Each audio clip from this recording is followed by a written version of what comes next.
Tamil junior ஜனவரி 2000. Get ready. 10 seconds. 5 seconds. Start.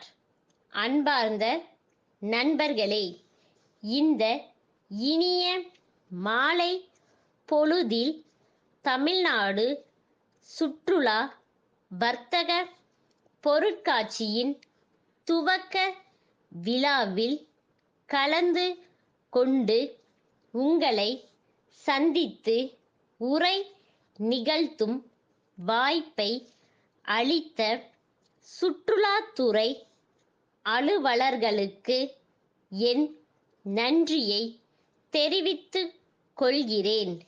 இந்த பொருட்காட்சி ஆண்டுதோறும் சென்னை தீவு திடலிலே சிறப்பாக நடைபெறுகின்றது. குறிப்பாக இந்த ஆண்டு நமது நாட்டின் சுதந்திர பொன்விழா ஆண்டாக இருப்பதால் இங்கு அரங்கங்கள் அமைத்துள்ள பல்வேறு துறையை சேர்ந்தவர்களும் தங்கள் துறைகளில் கடந்த 50 ஆண்டுகளில் ஏற்பட்ட முன்னேற்றங்கள் குறித்த தகவல்களை வெகு அழகாகவும் விரிவாகவும் சித்தரித்து வழங்கி இருக்கிறார்கள். மேலும் நமது நாட்டிற்கு சுதந்திரம் பெற்றுத்தர அரும்பாடுபட்ட தலைவர்களின் வாழ்க்கை வரலாறுகளையும் பல இடங்களில் அருமையாக குறிப்பிட்டிருக்கிறார்கள் என்பது பாராட்டுக்குரியதாகும். நான் இந்த விழாவிற்கு வரும் பொழுது ஒரு நண்பர் கேட்ட வினாவையும் அதற்கு நான் அளித்த விடையையும் இங்கு தெரிவிப்பது அவசியம் என கருதுகின்றேன். ஏனெனில் உங்களில் பலரது மனதில் கூட அத்தகைய வினா ஒலித்து கொண்டிருக்கக்கூடும். சுற்றுலா பொருட்காட்சி என்று மட்டும் பெயர் வைக்காமல் வர்த்தகம் என்ற சொல்லையும் ஏன் சேர்த்துள்ளார்கள் என்பதுதான் கேட்கப்பட்ட அந்த வினாவாகும். பொருட்காட்சிகளுக்கு வருகை தரும் பல்லாயிரக்கணக்கான மக்கள் தங்கள் வீட்டு உபயோகங்களுக்கு தேவையான பொருட்களை அதிக அளவில் வாங்குவதில் ஆர்வம் காட்டி வருகிறார்கள். இதனால் இத்தகைய பொருட்கள் தங்கள் பகுதிகளில் எங்கெங்கே கிடைக்கும் என்ற விவரத்தை தெரிந்து கொள்ளவும் வர்த்தக நிறுவனங்கள் தம் தயாரிப்புகள் குறித்த விவரங்களை மக்களுக்கு விளம்பரப்படுத்தவும் சுற்றுலாவுடன் இணைந்த வர்த்தக பொருட்காட்சிகள் மிகவும் பயனுள்ளவையாக அமைகின்றன.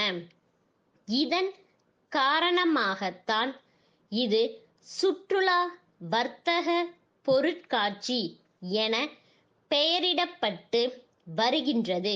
இத்தகைய பொருட்காட்சிகளை சென்னையில் மட்டும் அல்லாது பல்வேறு மாவட்ட தலைநகரங்களிலும் நடத்த தமிழக அரசு முடிவெடுத்துள்ளது என்ற அறிவிப்பை இங்கு வெளியிடுவதில் மகிழ்ச்சி அடைகிறேன்.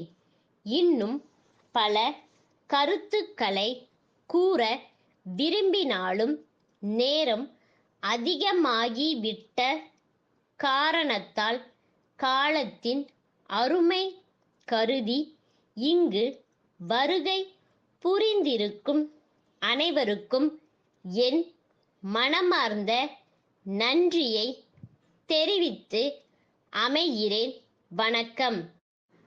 தஞ்சை சரபோஜி மன்னர் சாலையில் இருக்கும் வழக்கறிஞர் சீனிவாசன், சென்னை மயிலாப்பூர் தெற்கு வீதியில் வசிக்கும் வழக்கறிஞர் கோவிந்தனுக்கு எழுதிய கடிதம். ஐயா, நான் உங்களிடம் நேற்றிரவு தொலைபேசி மூலம் தொடர்பு கொண்டு தெரிவித்தபடி சுதாகர் என்பவர் நாளை உங்களை நேரில் சந்தித்து அவரது வழக்கு குறித்த விவரங்களை விவரிக்க இருக்கின்றார். இவ்வழக்கு குறித்து தங்களுக்கு தேவைப்படும் ஆவணங்கள் மற்றும் கட்டணம் ஆகிய விவரங்களை அவரிடமே தாங்கள் தெரிவிக்கலாம்.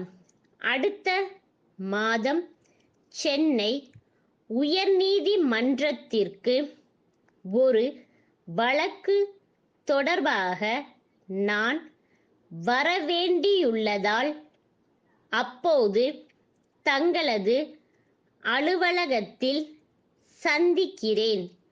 தாங்கள் இந்த ஆண்டு கோடைக்கான விடுமுறையின் போது எங்கள் ஊருக்கு வந்து சில தினங்கள் எங்கள் குடும்பத்துடன் தங்கி சென்றால் நாங்கள் மிகவும் மகிழ்ச்சி அடைவோம்.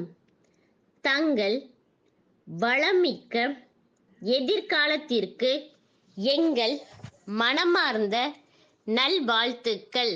தங்கள் அன்பார்ந்த ஸ்டாப்.